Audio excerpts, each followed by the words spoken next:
Tele phone की घंटी बजते ही मेज के पीछे रिवॉल्विंग चेयर पर बैठे हुए एक उधेड़ उम्र आदमी ने हाथ बढ़ाकर मेज पर रखे हुए फोन का रिसीवर उठा लिया। यस, इस उधेड़ उम्र आदमी ने तहकमाना लहजे में कहा, प्रेसिडेंट हाउस के असिस्टेंट सिक्योरिटी ऑफिसर मिन्हाज साहब आपसे फौरी बात करना चाहते हैं। दूसरी तरफ से मुअद्दबाना आवाज सुनाई दी, बात कराओ। उधेड़ उम्र आदमी ने उसी तरह तहकमाना लहजे में कहा,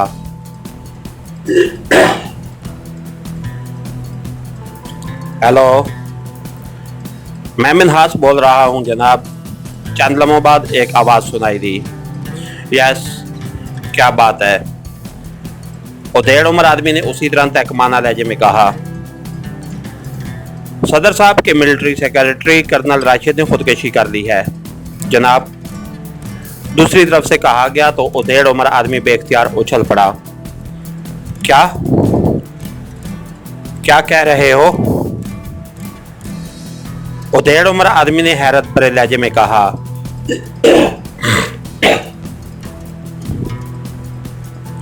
अभी आध घंटा पहले तफसील फोन पर नहीं बताई जा सकती। अगर आप मुलाकात की इजाजत दे तो बेहतर है। दूसरी तरफ से कहा गया, ठीक है, आ जाओ फौरन। उधेड़ उम्र आदमी ने कहा और रिसीवर रखकर उसने साथ पड़े हुए इंटरकॉम का रिसीवर उठाया और 2 नंबर प्रेस कर दिए। Yes sir. दूसरी तरफ से एक मुअद्दबाना आवाज सुनाई दी, प्रेसिडेंट हाउस का असिस्टेंट सिक्योरिटी ऑफिसर मिन्हाज आ रहा है। जैसे ही वो आए उसे मेरे कमरे में पहुंचा दिया जाए। उधेड़ उम्र आदमी ने कहा और रिसीवर रख दिया। ये क्या हुआ? कर्नल राशिद ने क्यों खुदकुशी कर ली? उधेड़ उम्र आदमी ने बड़बड़ाते हुए कहा। उसके चेहरे पर इंतहाई परेशानी के तसरात उभर आए थे। कुछ देर तक वो खामोश बैठा रहा, फिर उसने हाथ बढ़ाकर फोन का रिसीवर उठाया और फोन पीस के नीचे मौजूद एक बटन प्रेस करके उसने तेजी से नंबर डायल करने शुरू कर दिए। King house. राब्ता कायम होते ही एक आवाज सुनाई दी। बोलने वाले का लहजा और आवाज बता रही थी कि वो वहां मुलाजिम है। इफ्तिखार बोल रहा हूं, किंग साहब से बात कराओ। उधेड़ उम्र आदमी ने तहकमाना लहजे में कहा। जी साहब, होल्ड ऑन करें। दूसरी तरफ से जवाब दिया गया, हेलो, किंग बोल रहा हूं।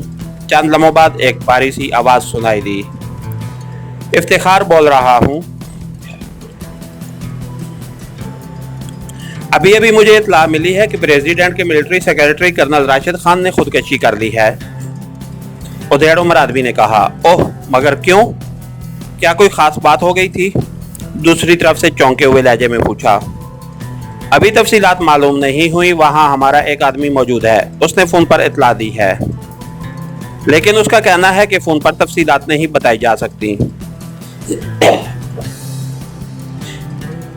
मैंने उसे बुलाया है, आपको फोन इसलिए किया है कि अगर ये खुदकुशी रेड ट्रैप के सिलसिले में हुई है तो फिर हमें फौरी तौर पर हिफाजती इकदाम कर लेने चाहिए। इफ्तिखार खान ने कहा। ठीक है, लेकिन तफसीलात मुझे फौरन बताना। दूसरी तरफ से कहा गया और उसके साथ ही रब्ता ख़त्म हो गया। तो इफ्तिखार खान ने रिसीवर रख दिया और फिर थोड़ी देर बाद दरवाजे पर दस्तक हुई। Yes, come on. Iftikhar Khan ने तहकमाना लहजे में कहा तो दरवाज़ा खुला और एक नौजवान अंदर दाखिल हुआ और उसने बड़े मुअद्दबाना अंदाज में इफ्तिखार खान को सलाम किया। बैठो, इफ्तिखार खान ने कहा तो आने वाला मेज़ के सामने मौजूद एक कुर्सी पर मौजूद मुअद्दबाना अंदाज में बैठ गया। अब तफसील बताओ, कब हुआ है और क्यों हुआ है? इफ्तिखार खान ने कहा। जनाब, सेक्रेटरी वजारत खारजा सर सुल्तान और एक नौजवान जिसका नाम अली इमरान बताया गया है और जो पाकिस्तान सीक्रेट सर्विस के चीफ एक्स्ट्रो का नुमाइंदा खसूसी बताया गया है, सदर साहब से मुलाकात के लिए आए। सदर साहब उनके इंतज़ार में थे। स्पेशल मीटिंग रूम में ये मुलाकात हुई। उसके बाद मिलिट्री सेक्रेटरी साहब भी इस मीटिंग में शरीक हो गए। उसके बाद सदर साहब ने चीफ सिक्योरिटी ऑफिसर को तलब किया तो स्पेशल मीटिंग रूम में मिलिट्री सेक्रेटरी साहब की लाश कालीन पर पड़ी हुई थी। रिपोर्ट के मुताबिक पाकिस्तान सीक्रेट सर्विस को इत्तला मिली थी कि मिलिट्री सेक्रेटरी साहब किसी गहरी साजिश में शरीक हैं। चुनांचे उन्होंने सदर साहब से मिलिट्री सेक्रेटरी की गिरफ्तारी की इजाज़त तलब की और सदर साहब ने उन्हें यहाँ कॉल किया कि वो मिलिट्री सेक्रेटरी साहब से उनके सामने इब्तदाई पूछताछ करें। अगर सदर साहब ने यह महसूस किया कि वाकई मिलिट्री सेक्रेटरी साहब किसी साजिश में शरीक हैं तो वो गिरफ्तारी की इजाज़त दे देंगे, वरना नहीं। चुनांचे इसलिए इमरान ने सदर साहब और सर सुल्तान साहब के सामने पूछगछ की तो मिलिट्री सेक्रेटरी साहब ने अपने दांत में छुपाए हुए जहरीले कैप्सूल चबाकर खुदकशी कर ली। मिन्हास ने तफसील बताते हुए कहा, वहां होने वाली बातचीत का भी इल्म हुआ है या नहीं? इफ्तिखार खान ने पूछा। नहीं सर, स्पेशल मीटिंग रूम को हर तरह से महफूज कर दिया गया है और फिर किसी को ये गुमान भी न था।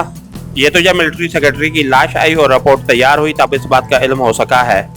मिन्हास ने कहा, ठीक है, तुम जा सकते हो, ये लो अपना इनाम।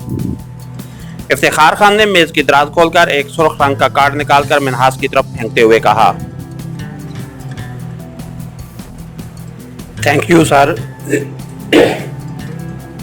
मिन्हास ने इंतहाई मुसरत भरे लहजे में कहा, क्योंकि उसे मालूम था कि सुर्ख कार्ड का मतलब 10 लाख रुपए होते हैं जो वो बाहर जाकर कैशियर से वसूल कर लेगा, और ये शायद उसकी तवक्को से ज्यादा बड़ा इनाम था। इसलिए उसके चेहरे पर मुसरत के तसरात ऊपर आए थे। उसने कार्ड उठाकर सलाम किया और फिर तेजी से वापस मुड़ गया। जब उसके बाहर जाने के बाद दरवाज़ा बंद हो गया तो इफ्तिखार खान ने रिसीवर उठाया और एक बार फिर फ़ोन के नीचे लगा हुआ बटन प्रेस किया और उसने तेज़ी से नंबर डायल करने शुरू कर दिए। King house. राब्ता कायम होते ही मुलाजिम की आवाज़ सुनाई दी। इफ्तिखार बोल रहा हूँ, किंग साहब से बात कराओ, इफ्तिखार खान ने तेज़ लहजे में कहा। जी साहब, होल्ड ऑन करें, दूसरी तरफ से कहा गया। हेलो, किंग बोल रहा हूँ, क्या तफसील मालूम हुई है? दूसरी तरफ से भारी आवाज़ सुनाई दी तो इफ्तिखार खान ने मिन्हास की दी हुई रिपोर्ट मन्नो-अन दोहरा दी। ओह, इसका मतलब है कि पाकिस्तान सीक्रेट सर्विस को रेड ट्रैप के बारे में मालूम हो गया है। ये तो बहुत बुरा हुआ, किंग ने कहा, लेकिन उन्हें ये मालूमात कैसे मिली होंगी? और मालूमात भी ऐसी मिली हैं कि कर्नल को फ़ौरन खुदकशी करना पड़ी, वरना कर्नल तो इंतहाई तरबियत याफ्ता आदमी थे। वैसे उसने आज रिपोर्ट दी थी कि ग्रेट लैंड से मतलूबा आदमी पाकिस्तान पहुंच चुका है और आज रात वो उससे मुलाकात करके रेड ट्रैप की सारी तफसीलात तय करेगा और ज़्यादा से ज़्यादा 1 हफ्ते के अंदर काम हो जाएगा। फिर ये सब कुछ कैसे हो गया और क्यों? इफ्तिखार खान ने कहा। इफ्तिखार खान, ये सूरत हाल इंतहाई भयानक है, इसलिए हमें यह मंसूबा फौरी तौर पर ड्रॉप करना होगा, वरना सीक्रेट सर्विस के हाथ हम तक पहुंच जाएंगे। ये इंतहाई खतरनाक तरीन सर्विस है और यकीनन इनके पास ऐसे सबूत होंगे कि कर्नल को फौरी खुदकशी कर लेने में ही आफियत नजर आई। इसलिए तुम फौरी तौर पर सब कुछ फाइंड अप करके मुल्क से बाहर चले जाओ। कोई सबूत, कोई फाइल और कोई कागज रेड ट्रैप के सिलसिले में उनके हाथ नहीं लगना चाहिए, किंग ने कहा। लेकिन फिर तो बैनुल अक़वामी कॉन्फ्रेंस का मौका निकल जाएगा और फिर एक लिहाज से ये मंसूबा ही खत्म हो जाएगा, इफ्तिखार खान ने कहा। बाद में जो होगा देखा जाएगा, फिलहाल जो मैं कह रहा हूँ वो करो और मेरी हदायत पर इंतहाई तेजी से अमल करो, इंतहाई तेज रफ्तारी से, समझ गए हो? किंग ने जोर देते हुए कहा। ठीक है, जैसे आपका हुक्म, इफ्तिखार खान ने मुंह बनाते हुए कहा और दूसरी तरफ से रफ्ता खत्म होने पर उसने एक तवील सांस लेते हुए रिसीवर रख दिया। इस कदर मेहनत, इस कदर अखराजात, और जब मंसूबा तकमील के करीब पहुंचा तो सब कुछ खत्म। वेरी बैड, इफ्तिखार खान ने बड़बड़ाते हुए कहा और कुर्सी से उठ खड़ा हुआ। उसके चेहरे पर मायूसी के तसरात नुमाया थे। इसके साथ ही हमारी आज के एपिसोड का इख्तिताम हुआ। कहानीकार चैनल को लाइक कीजिए, सब्सक्राइब कीजिए और बेल आइकन को प्रेस कर दीजिए ताकि हर आने वाली नई वीडियो आप तक बर वक्त पहुंच सके। शुक्रिया।